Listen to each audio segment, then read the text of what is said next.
Administering oaths and oathing as a political tool. The Kenyan context. Oathing, or taking an oath, is a significant practice in many African cultures, often involving rituals and ceremonies that emphasize the importance of truth and commitment. Oathing per se isn't a bad thing. Leaders routinely take various oaths as they take up leadership roles. Some professionals are oathed, doctors, lawyers, and the like. So, a bit of context will help put everything in its place. I will draw from the African culture because it forms the foundation upon which political oathing draws its inspiration from. Here are a few key points about oathing in African culture. 1. Spiritual significance. Oaths are often taken in the presence of spiritual leaders or ancestors, invoking the spiritual realm to bear witness to the truthfulness of the statement or the seriousness of the commitment. 2. Ritual elements. The process of taking an oath can involve various rituals, such as drinking a special concoction, using sacred objects, or performing specific actions that symbolize the binding nature of the oath. 3. Social implications. Breaking an oath is considered a serious offense and can lead to social ostracism, loss of honor, or even supernatural repercussions. The community plays a crucial role in upholding the integrity of oaths. 4. Conflict resolution. Oaths are often used in conflict resolution to ascertain truth and ensure that agreements are honored. They serve as a means to restore trust and maintain social harmony. 5. Legal and political contexts. In some traditional societies, oaths are used in legal proceedings and political agreements, reinforcing the authority of traditional leaders and the communal values of justice and fairness. Each ethnic group or community might have its unique way of administering and interpreting oaths, reflecting their specific cultural, spiritual, and social frameworks. In this context, you can already see oathing can serve useful purposes if it is restricted to its original cultural intentions. The problem with taking or administering oaths, when it is used on politics for achieve political ends or in many cases, unleash oathed youth on the unsuspecting public. In Kenya, the use of oathing as a political tool has deep historical roots and has been employed to consolidate power, ensure loyalty, and mobilize support. Oathing as a political tool on the complex interplay between traditional practices, political power, and ethnic dynamics in the country's political landscape. Here are some key points about its use in the political landscape. During the Mau Mau uprising against British colonial rule in the 1950s, oathing was used extensively to bind members to the cause. These oaths were seen as a way to ensure commitment and solidarity among the fighters. Part 2.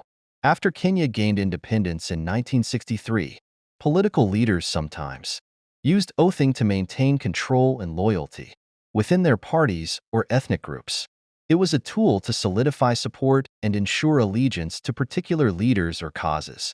In the 1980s, during the single-party rule of the Kenya African National Union, KANU, under President Daniel Arap Moi, there were reports of oathing being used to cement loyalty to the ruling party and its leadership. This was particularly during periods of political tension and competition. In contemporary Kenyan politics, while the explicit use of oathing is less common, the concept of loyalty and allegiance remains significant. Political alliances are often based on ethnic affiliations, and loyalty to party leaders is crucial for political survival. Oathing has often been intertwined with ethnic politics, where leaders mobilize support within their ethnic groups, using traditional practices, including oathing, to ensure unity and loyalty. The practice has been controversial, with critics arguing that it can be coercive and undemocratic. It has raised concerns about human rights, particularly when individuals are pressured or forced to take oaths. There have been legal challenges and social repercussions associated with oathing. Leaders or groups implicated in such practices may face legal action or social ostracism, especially if the oaths are perceived as promoting violence or discrimination. During the ongoing riots, I wondered why some of the so-called gens riotous Looting mobs looked morbidly crazed to the point of appearing leaderless, tribeless and fearless, and generally having a mind of its own. I posited that there was a real possibility of them having been oathed, especially those from the larger Githurai area. In case you didn't know, though Githurai is a suburb of Nairobi, it is actually in Kiambu. You could see a similar pattern in the Katingala and Ongata Rongai riots. And the fact that Nairi, for the very first time, tasted rioting, looting on a scale we have never seen since Kenya became a republic could point to such a possibility. Mind you, the target of the looting was a business owned by a local leader. Oathing, like revolutions, ends up devouring its own children. So, who introduced oathing, a cultural practice, to contemporary Kenyan politics? Jomo Kenyatta, the first president of Kenya, played a significant role in introducing the practice of oathing into Kenyan politics. Oathing goes way back to the Mai Mai uprising and their central role in the struggle for independence. Oathing became a critical tool in uniting and mobilizing the Kikuyu community against British colonial rule. As a cultural practice, oathing had deep roots in Kikuyu culture, serving as a powerful means to bind individuals to a common cause through a sacred vow. That was then. However, in a modern setting where education, Christianity, and Westernization have tended to water down many cultural practices, oathing seems to have remained largely preserved and may be going on in homes during boy circumcision ceremonies. By leveraging this tradition, Kenyatta and other leaders could ensure loyalty and commitment among the participants. Oathing ceremonies can be conducted to recruit members and solidify their dedication to the fight against any rule. These oaths often included pledges of secrecy, solidarity, and a willingness to sacrifice for the cause. Kenyatta recognized the effectiveness of oathing in creating a unified front.